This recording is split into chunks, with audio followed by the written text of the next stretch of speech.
Awesome. All right. I think we are going to go ahead and get started today so that we can, just get the ball rolling and get to the good stuff here. So hello and welcome everyone. Welcome to January's edition of WiLSWorld Shorts. My name is Laura Damon Moore from WiLS, and I am helping host today's webinar. Before we get started, just a couple of quick items to point out today. WiLS staff and our presenters will be monitoring chat throughout, so feel free to post questions there at any time. There should also be time at the end for some Q&A. So if you encounter any technical glitches, feel free to hop out of the meeting and rejoin, or I'll put my colleague Andy on the spot, reach out to Andy Coffin in chat, and she will help troubleshoot from her spot. Yeah, and then we'll go from there. All righty. We can hop into the next slide, Roger, then we can get to the good stuff here. So we are so excited to have Roger Stremming and Vicki Walsh joining us today from the community engagement team at Findhelp to share about the Findhelp tool and ways that libraries and communities around Wisconsin can implement it to help people connect with what they need to be successful in their everyday life. I'm going to stop talking now and let Roger take it from here. So thanks everybody again for being here. And Roger, all yours. Well, thank you so much for that intro. I really appreciate it. And thank you all for showing up. As Laura mentioned, happy Friday. Happy Friday the 13th. Thanks for making it. I think everyone here has fought some kind of technical demons to get here, so appreciate you making it. As Laura said, my name is Roger Stremming. I'm a community engagement manager for Findhelp. I am currently based in southwestern Indiana, but I actually come to Findhelp from the library world. I was a youth services manager here in my local hometown library of the Knox County Public Library down here in Vincennes, Indiana. And I'm joined by my colleague, Vicki Walsh, who is based in Kenosha, Wisconsin. You want to say hey, Vicki? I would love to, Roger. Thanks for knowing that. Hey, everyone. So excited to be with you this afternoon, echoing Roger's gratitude of thanks for joining us on Friday the 13th in an afternoon. I'm based in Kenosha, Wisconsin, and support organizations and our partners throughout Wisconsin and the Midwest. And so just really wanted to be here as that additional layer of support. So Roger is our in-house librarian expert, and so knows kind of the things that might excite you or might help you find value in the work that Findhelp is doing in Wisconsin. And I'm really here for that regional expertise. So after today's presentation, we are both available to you. We serve the same role in terms of how we support organizations. So I would say that we're better together if you'd like to meet with both of us, but just wanted to say hello and welcome you to today's training. You'll be in great hands with Roger, but please do feel free to connect with me if you should need to. Thanks, Vicki. And like Laura and Vicki said, if you guys have any questions at all that come up as I'm telling you about Findhelp, feel free to drop them in the chat. Any kind of questions, comments, concerns, happy to see them. So let's dive into it. So this is our intro to Findhelp. And Vicki, if you would, could you drop just the link to findhelp.org? If anyone is interested, you are more than welcome to play along at home. But I'm also going to walk through a bit of a live demo later. The agenda is pretty simple. We're just going to take a look at who Findhelp is, our organization, what we do and why, and then walk through some of the tools that we've got, how to use the website, and talk about some of that value that you can bring to your patrons by using this tool. So our first priority, Findhelp is a very mission-focused organization. We are thanks, Vicki. We are a B Corp, which is a benefits corporation, and we are very focused on our mission.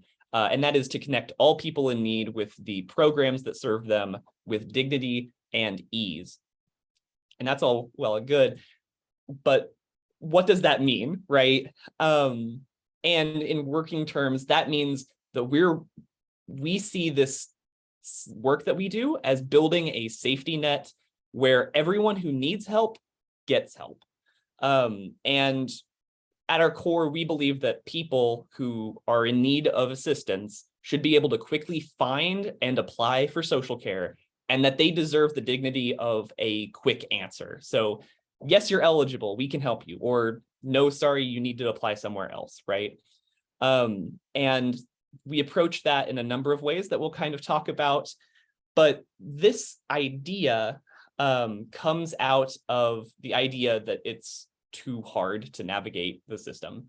I think any of us who have worked with the public and helped connect people to social services understand really that idea that we have people who need help, and we have community programs out there somewhere in our different communities. And oftentimes, unfortunately, getting them from point A to point B looks something like this. Sometimes it's a little straightforward. Sometimes you have to know the particular person at this agency and be able to call them, directly. Or maybe that person's not there anymore. They've moved and they have no phone number. And we've all experienced levels of discontent trying to find good information. So Findhelp's mission is really trying to straighten that line out. So the way our site works is that you can type in your zip code. This is a nationwide search. Any zip code across the US, you can pop that in. You can search social service programs across a variety of categories, and you can directly connect to any of the different ones that fit your needs, either through direct referrals or through just taking the sort of necessary information. So like Vicky dropped in the chat, our main website is findhelp.org. Again, if you want, you can play along at home. But at its core, it is just a zip code search. And the reason I'm here at Findhelp is that I actually started, our local area got a branded version, one of our customer sites in our area, and I got deeply involved in that work when I was working at our library. And what stuck out to me working on this at the library was how closely Findhelp's mission aligned with our mission at the library to provide timely, correct information to our patrons. And we do that to kind of describe what this is. We provide an open network. So that is that it's open and available at any time, anywhere in the US. And it is free, both in terms of money and in terms of information. So all that I need as a patron, as a seeker looking for services, the only thing I need to enter is a zip code. I do not need to create an account. I don't need to give my name and email address or phone number or anything. It is available and super accessible with only a zip code search. We are very privacy focused. We believe that information should be only information sent and received should be consented on by the seeker. And we are certified by all kinds of different data standards. And like I mentioned, part of that is really only sending personal information if we are making a direct referral to a service organization. So I'll talk about the tools there a little bit. But that last piece is that flexibility. And you can see kind of the list of different organizations who utilize us. Part of the benefit of Findhelp is that we provide free tools for organizations. So no cost ever, free to list, free to claim, free tools to use. Some organizations, if they want, they can use us as a total care management system, right? They can send and receive referrals. They can keep track of clients, et cetera, et cetera. Great, that we can do that. It's totally free. If maybe the library doesn't have any programs that we're listing, I just want to be able to, send referrals on behalf of patrons that I'm consulting with. Great, that's available too. And maybe an organization has existing software, really just wants to use what they've got going on, don't really want to get super involved with our tools.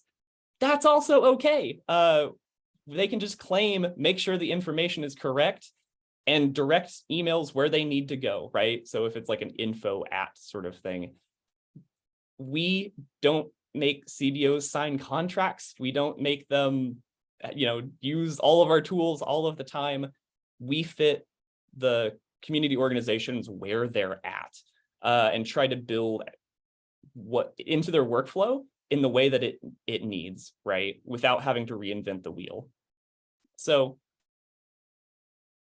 I mentioned that open program network sort of in passing. So I wanted to really kind of dig down into that. So our nationwide directory has over 1,300 programs in any zip code in the US. And that counts local programs, county programs, or state programs, and then nationwide programs. So part of that is that we don't do I mentioned earlier, we're B Corp, which is a benefits corporation. That's a for-profit business that has like an established public good element to it. And that public good is our directory. And so we don't sell this. We don't, you can't pay for Findhelp Plus or anything. There's no adjusting of the search or anything. It is free, it is open, it's accessible, and it is unbiased. It's just focused on trying to get the most relevant results to you wherever you're at in the US, when you need them, right? So that's great. When I was using this at the library, what I really enjoyed about it was that this network was perfect because it fit into our day-to-day work, at the different desks, where we could refer if we were having that sort of reference discussion with a patron who needed assistance. I could get in and directly refer out to certain organizations. And then the other aspect of this is that we can push this out to our communities and allow patrons the dignity of self-search, right?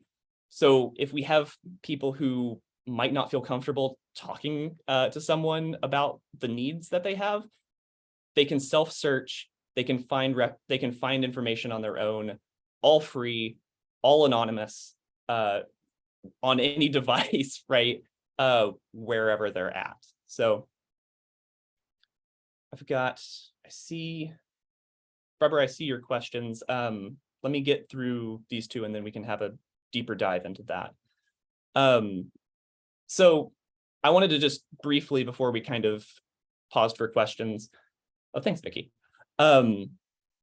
The two sides I wanted to kind of really dig into here are the way that we support nonprofits.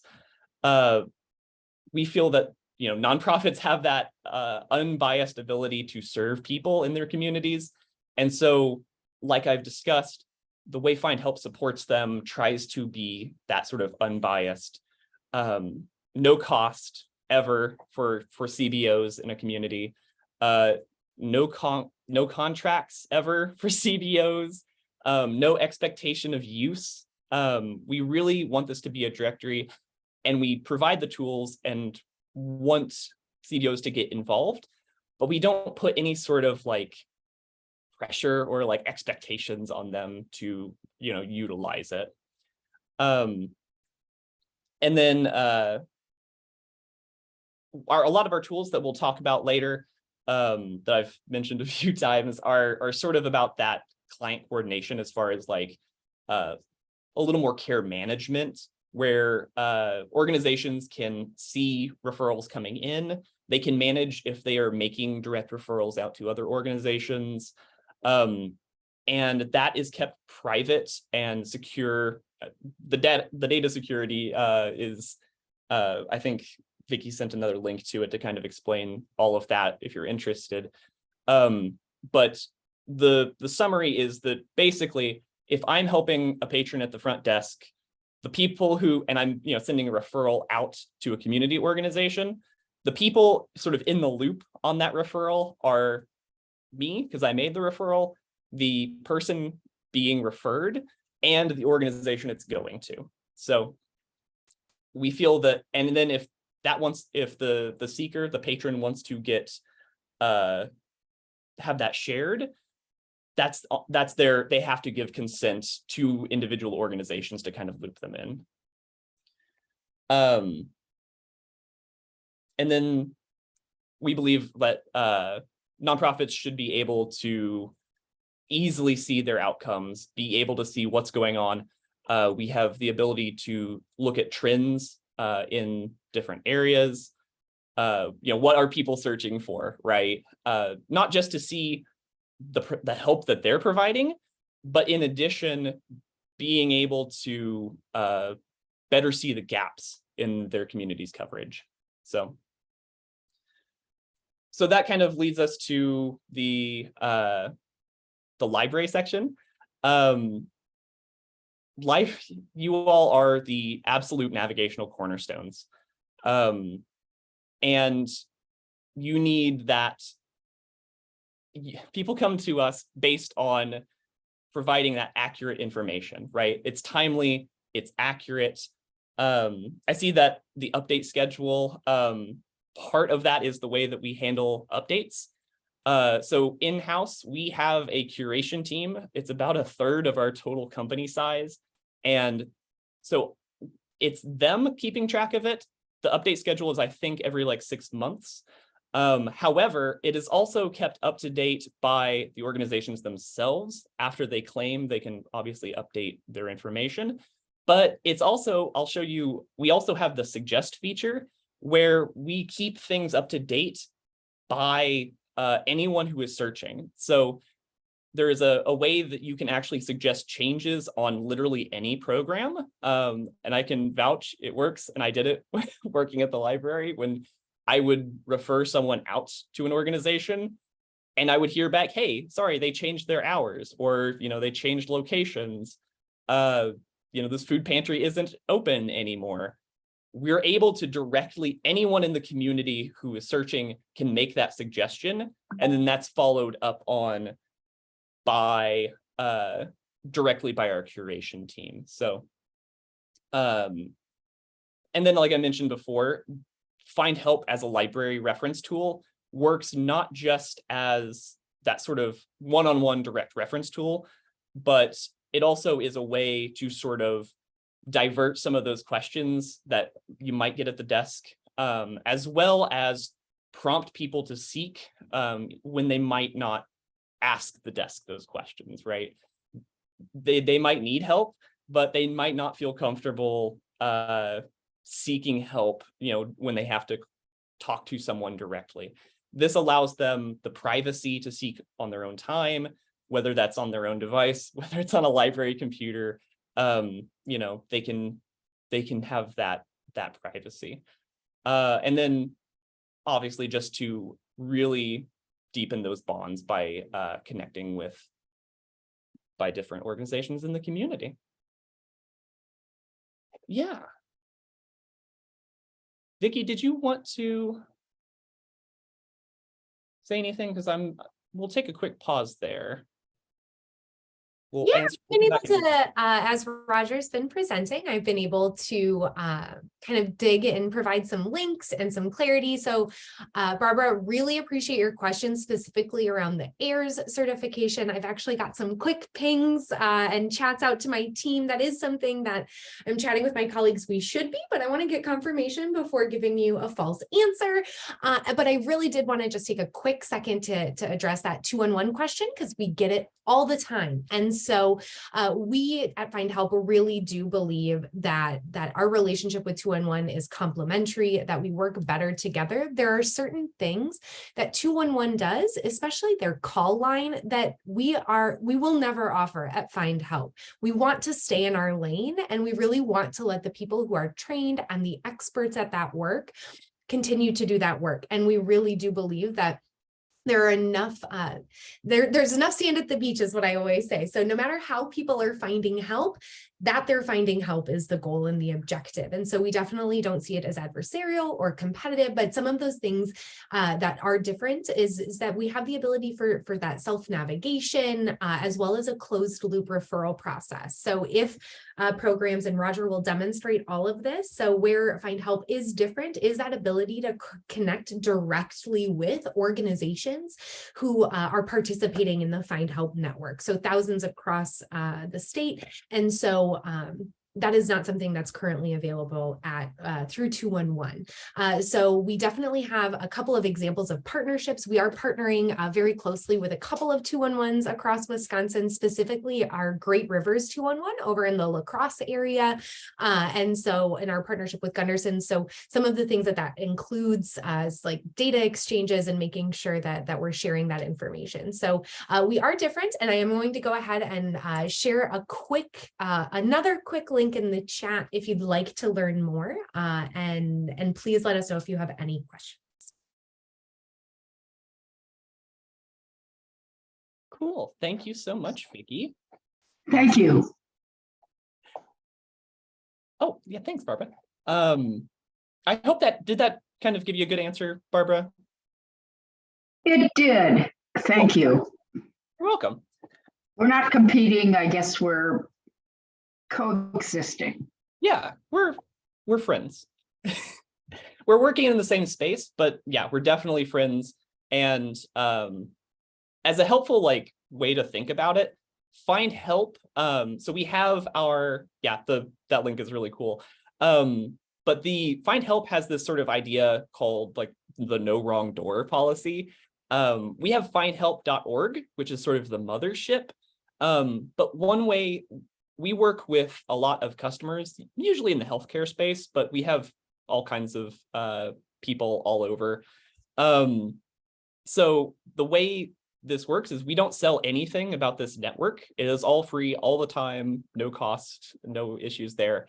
What Findhelp sells are what we call white label. It's like custom branded sites. So speaking from my experience in my area, the local United Way and the Hospital Foundation partnered to buy what is called Wabash Valley Connect.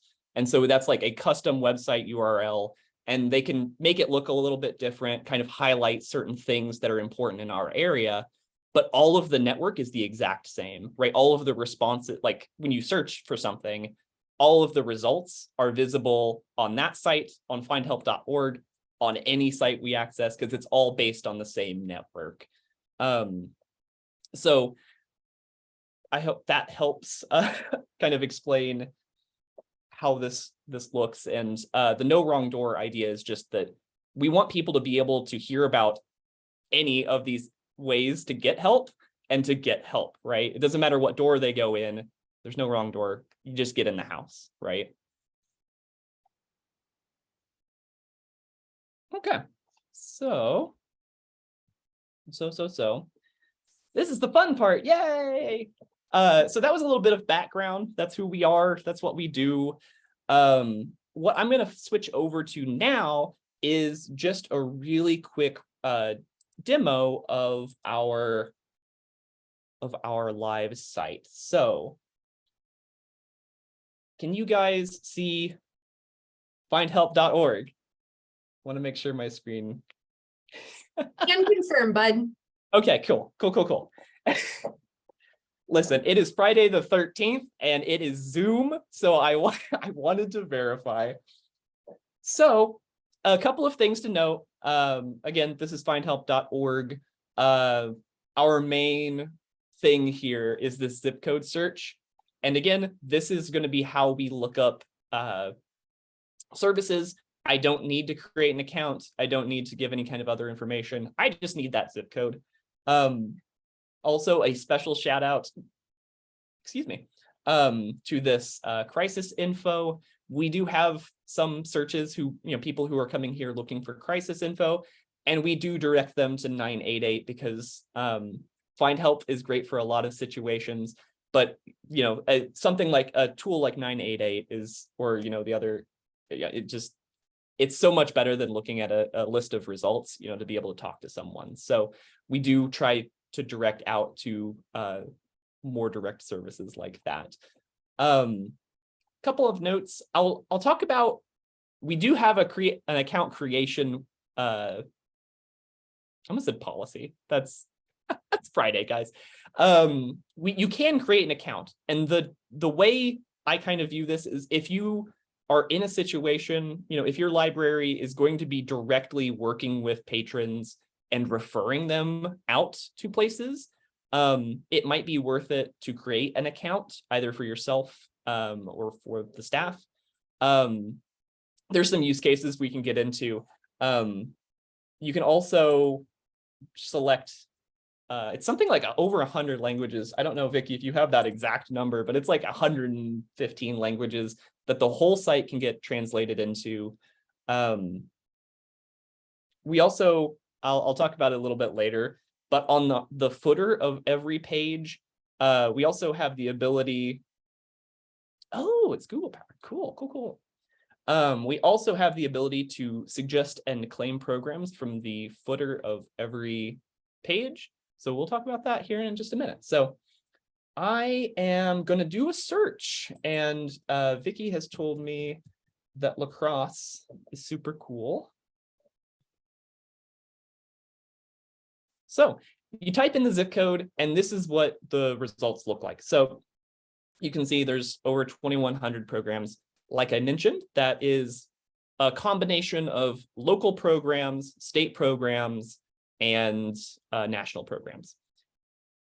Now, we're all librarians, we're all data science nerds, so we know that some of those are going to be very useful and some of them aren't. So let me show you how our search kind of narrows that down to find the most relevant resources for what you're looking for.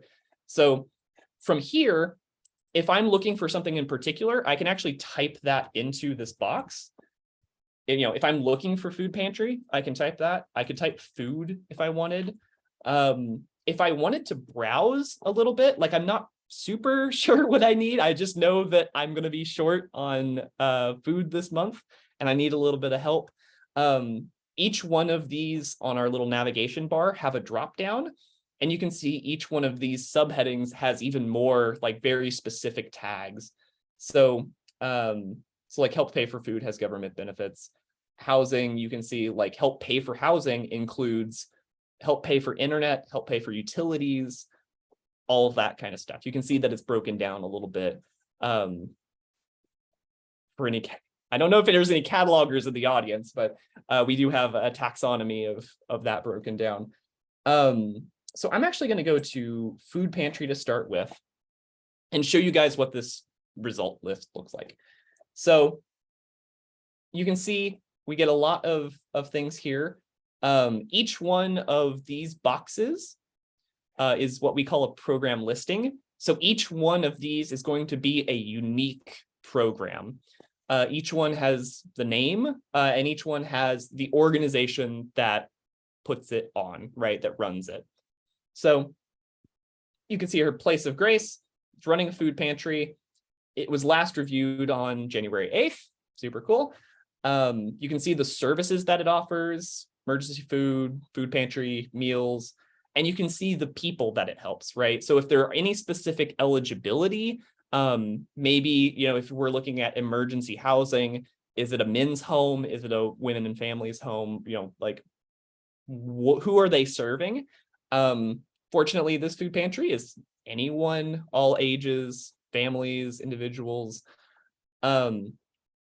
This check mark is really good to see. This means that someone from that organization has actually created an account on Findhelp, has claimed that organization's listings. And so that is a little layer of confidence that we can say, hey, somebody from that organization has vetted this information and we're good. And you can see sort of the info on it. You can see what are the next steps that I need to do here, right? If I want to go to this food pantry, they say, hey, go to the nearest location, and you can see the address here, or give them a call. And I could, if I'm doing this on mobile, I can actually click that and just, like you can just pull that up on your phone. You can also get directions straight from here. If I click more info, I can see more info. It does what it says. I can see where it's at. I can go to their website. I can see more of the hours, the bigger map, that sort of stuff. Here I can also print. So again, shout out to the front desk. If I'm working one-on-one with somebody, I can get this information to them, especially here where, it's a food pantry. It's more just walk up. They don't necessarily have a sort of like case management system. They don't have a waiting, like they don't have an online scheduler or anything. I can see next steps, but it's just going to be a call. That patron I'm helping, really, I can give them that phone number and feel confident that they're that's good information for them. I can share it out. If they have email or text, cool. If I want to post about this on the library Facebook page, I can do that. Or if I'm at the front desk and somebody does not have a cell phone, does not have email, I can just print it out. And I can do this with more than one if I need to, and just hand them, right, that information directly. I will say, if that is a concern, if you guys, excuse me, if that lands for you, if you are thinking of people in your head that you're helping at the front desk and saying, yeah, the paper is going to be a good option, I would really suggest creating an account. I'll share it in just a second, but there is a way to save. You can click the star here when you're signed in and create what are called favorites folders. And that allows you to keep sort of, listen, guys, I don't want to name names. I am as guilty of this as anybody. Our library had a blue folder that we kept under the front desk. The stuff was like 10 years out of date. I'm not going to lie. The way that I have explained this when I was doing library trainings to my own staff, this is like the blue folder we keep under the front desk, but it's digital. And what's really cool about it is that when it's in the favorites folder, it isn't like stuck in that time. It would be if you printed it. It's actually still updated, still it's just kind of referencing that listing. So it is, when there are updates at all to that listing, they are referenced in your favorites folders. So if I print something at the beginning of the day from that favorites folder and something changes at noon and I print the same folder later, it'll have that change, right? It's not the blue folder. And I don't want to see a show of hands, but I feel like that's going to land with some people. So just want to say that you are not alone, that we have all had the blue folder. And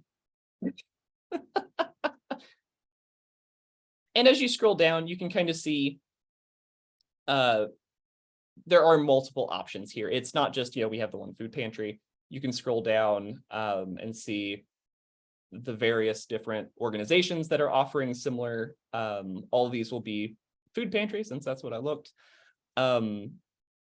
Some might have more direct services. Maybe the mobile food pantry here is more in line with the person I'm helping currently. But you can also see this Trinity Lutheran Church here. They have contact here. This is what it looks like when we want to send direct referrals. So if I'm a seeker, I've not signed in at all, right? I'm a patron. I saw a little flyer for Findhelp, and now I'm sitting at the library computer doing this.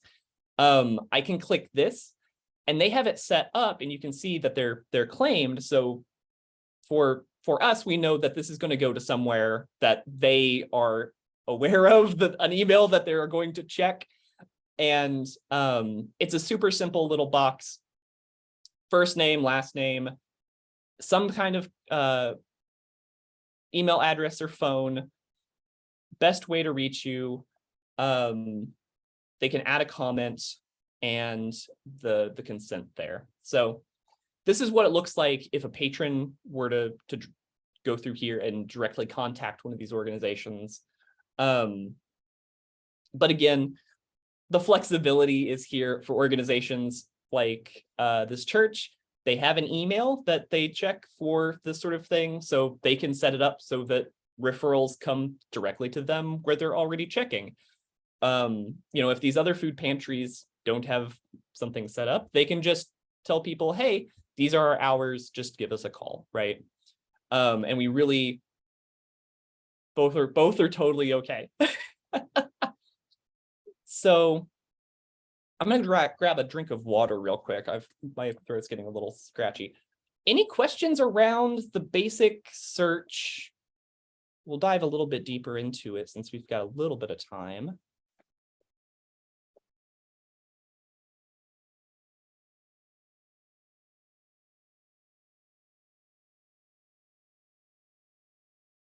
Yeah, absolutely. Oh, I will mention, since we're here, we do have all kinds of filters.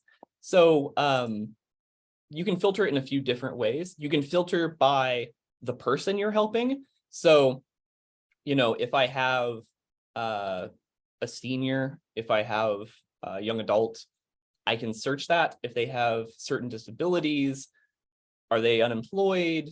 You can see all of the variety of options here. I love this button. It's homeless or near homeless. That's something, personally, your mileage may vary. Personally, I saw a lot of in the library were not necessarily homeless, but we were, what are classified as that near homeless. So you can really break it down by a lot of personal filters. You can also search by program filters. So if I want someone to visit, oh, hi, Laura. Yes, flyer. Yes, we do. And Laura from WiLS can talk a little bit more about how you can access some of that through WiLS. I do like the open now option for the filter. That's super great if you're searching for someone who needs emergency food. They have not eaten in the last day. They need food now.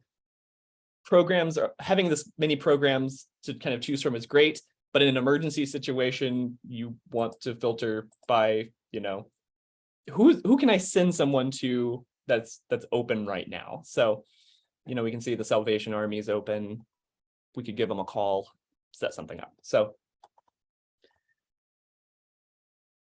oh, thanks, Andy. Yeah. And yeah, thank you so much for that. Great. So let me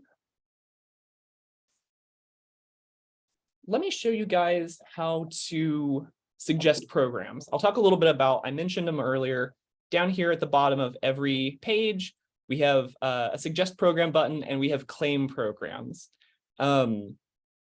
And really your starting point, and something that I want to kind of leave you guys with, we'll talk about some takeaways and next steps later, but something I really want you all to be thinking about if you're interested in using this is listing library programs. Something I should mention about Findhelp is that everything on our site is free or reduced cost. So obviously that gels pretty well with what libraries offer.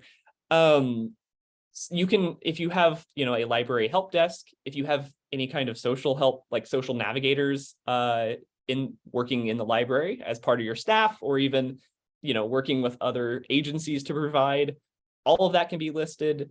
I know personally we had a library help desk as sort of it was a navigating the system, I think was the service tag that we had for it.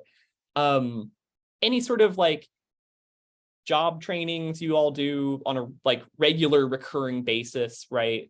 Not one-off programs. This is more for stuff that's going to be available week in and week out. So if there's anything like that, or if you have any kind of like a job help center, any kind of like food or like homeless help, anything like that can be listed.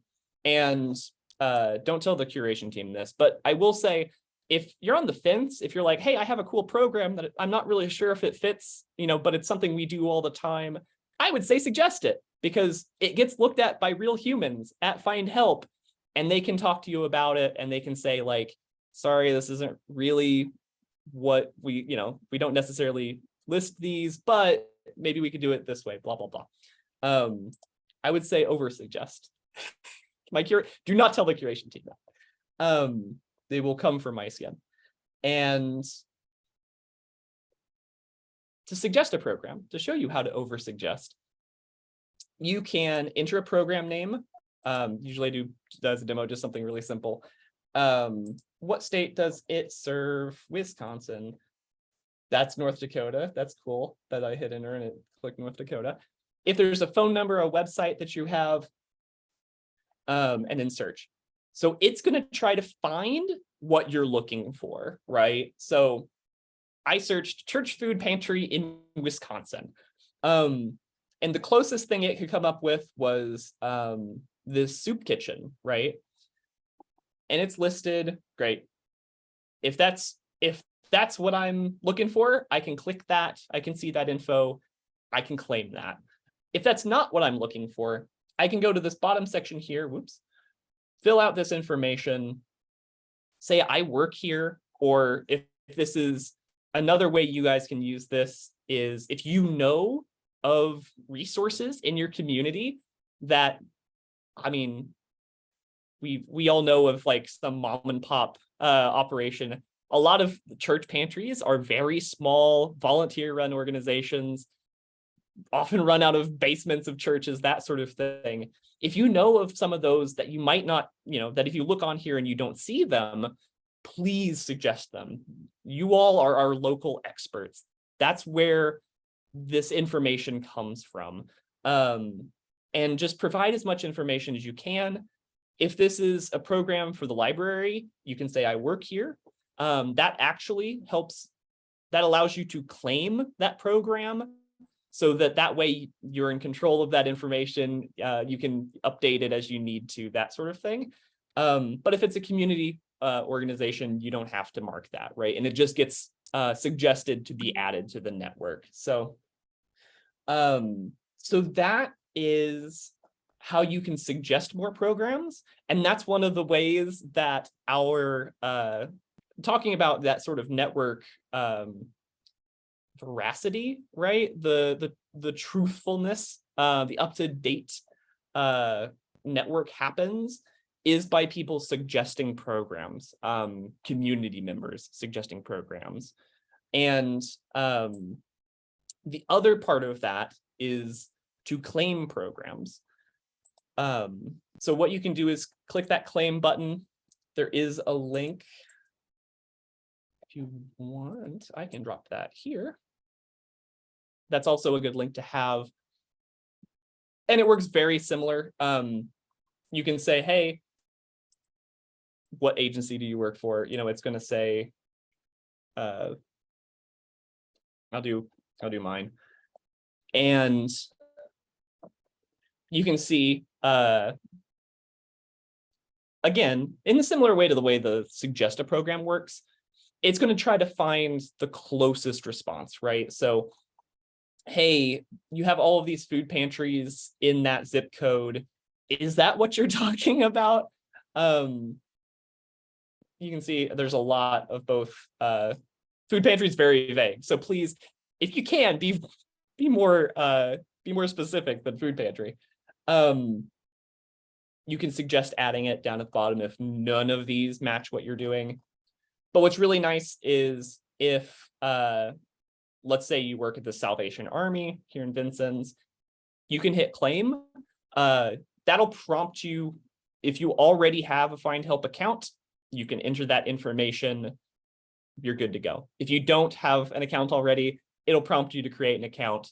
And to create an account is super easy. It is name and email, I think, are the two things we ask for. So that is that. Again, as a sort of takeaway, we can kind of talk about, I do think everyone here, I would love if you guys played around in our database a little bit and really kind of check your communities. If you see stuff that you're partnered with, right? Maybe you're doing programs with a local agency and you don't see them on here, suggest them. That's how we get better.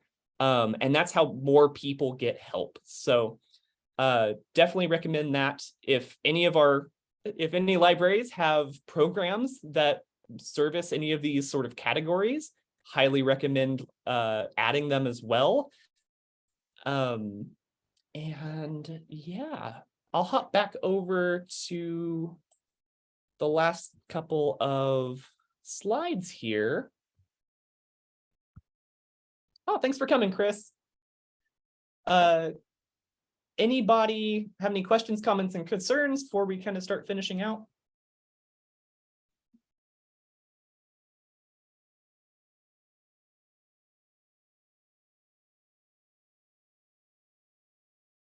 Cool. Well, yeah, if you're still typing, continue to type. I'm going to just kind of move a few slides. So kind of reviewing what we talked about. You can interact with programs in a few different ways. I did forget to note, you can keep personal notes. That is another thing you can do if you create your account. That allows you to take personal notes. You can add little things like, hey, if there's somebody at that organization that you know and that you send people to, you might just make a note of it, or like someone you talked to on the phone that was really helpful. So if you come back to that program, you have it for later. When you, a deeper tool you can use is if you have a program that's listed and you claim it, you can actually add team members. So you can have multiple people who can, update it or see referrals if it's a program that you want to take referrals on. And you can share notes, you can share favorites folders, all of that good stuff. So a lot you can do with that. I showed you guys the referral process. All of that is pretty simple. One deeper thing, and this is more if you have, you or your library have any sort of like, I don't want to say case management, but if you're helping people multiple times and you want to kind of keep more track of who you're helping when, where you sent people out to, especially if you have multiple team members who are going to be doing that, it's really good. There's people I'm helping. I would love to come back and talk more about this. There's a lot of layers here. We can really get into the tools if you all want. But yeah. Oh, thanks, Khalil. Thanks, Laura. Really appreciate it. People I'm helping is a great tool. And yeah, just sort of a quick list. We can claim programs. We have screeners and referral tools for organizations. Something I didn't mention is we actually have a scheduler. It's really neat. It's another free tool that they can use. Great analytics and reporting. They can add as many team members as you want. All kinds of good stuff. So that was sort of my spiel. I would just say if anybody's still interested, go claim your program if you want. Suggest programs. Yeah. If you're interested, I do this. We have like 101 and 201s. If you want to dive in more depth, we can share the links out for those. You can also get certified, as you can see here. That's just sort of another way to really go deep on what the tools are, get more dedicated support from us, meet other users from both CBOs, libraries, healthcare, all kinds of great people from around the state. And yeah, that was my spiel. I hope you all enjoyed it. Loved seeing the positive feedback in the chat. Awesome. Thank you so much, Roger. And I see that you have your contact information so people can reach out to you directly with questions. Is that okay? Afterward? Okay. I took the swig of water. Yes, absolutely. And when we can follow up with everyone, both me and Vicky are, I don't want to say super approachable, but we're like the cool ones. So we are happy to talk Findhelp and libraries anytime. Whether it's a simple question, whether it's you want to schedule some time to kind of, how can we put this at the front desk? We are happy to do any kind of conversation you want to have. So yeah, would love to connect with you. Awesome. Vicky? Thank you. Oh, sorry. Oh, you're good. You're good. Stepping on you. We're doing this live. I was going to see if Vicky, did you have any follow-up? Anything you wanted to say to the lovely people? No, you did a great job, Roger. Just again, really excited to see the positive feedback in the chat. And again, I'm always happy to support. One of the other things too is if your staff are interested in learning more, one of the things that Roger and I would be happy to do for your teams is a staff training. So really thinking of how you might be able to use Findhelp in creative ways. And you have a little dual-edged support in both Roger and I. So very much looking forward to it. And we'll make sure that you have my information in our follow-up as well.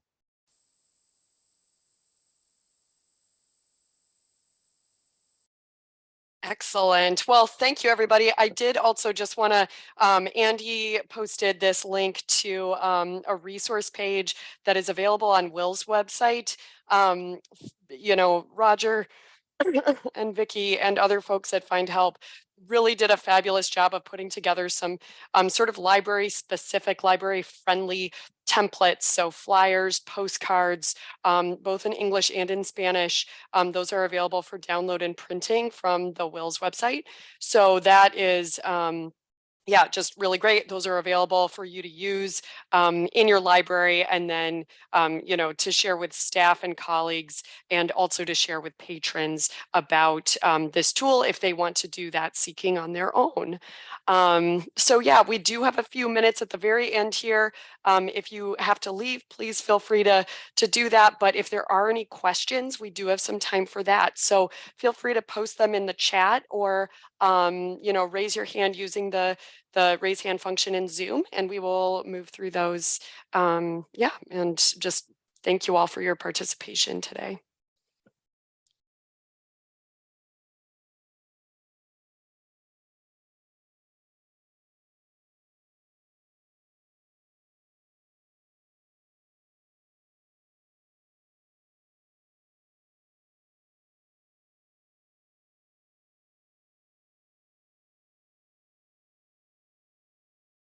I think they say to count to 7 when you've asked for questions in Zoom. So I'm quietly doing that. I don't know that I'd ever heard that. I needed a good I needed a good one like that. I just kind of wait and just kind of stare into the camera waiting for any kind of. There you go. Well, yeah, there's a little something for you, Roger. Wait for count to 7 and then. We all learned today. Yep, exactly.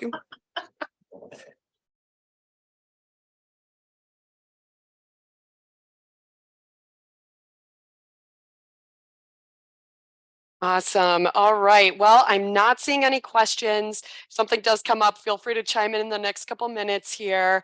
I will say a huge thank you to our primary presenter today, Roger Strumming, and Vicky Walsh as well, for being here to answer your questions and just share today about this very flexible and hopefully very useful tool for you on the ground at the library. So I didn't quite have the blue folder, but I can feel that constantly trying to, cross off phone numbers and update them and, note that a place has closed and stuff like that. So I know that feeling, and yeah, I hope everybody was able to take something away today. So don't forget to join WiLS at our 2023 member meeting. That's sort of our next, instead of shorts, we're doing our member meeting on Friday, February 24th.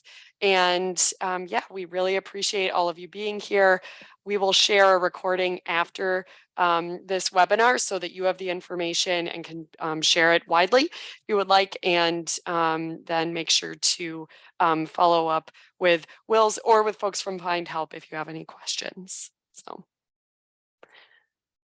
yeah, thank you so much right. for having us. This has been a blast.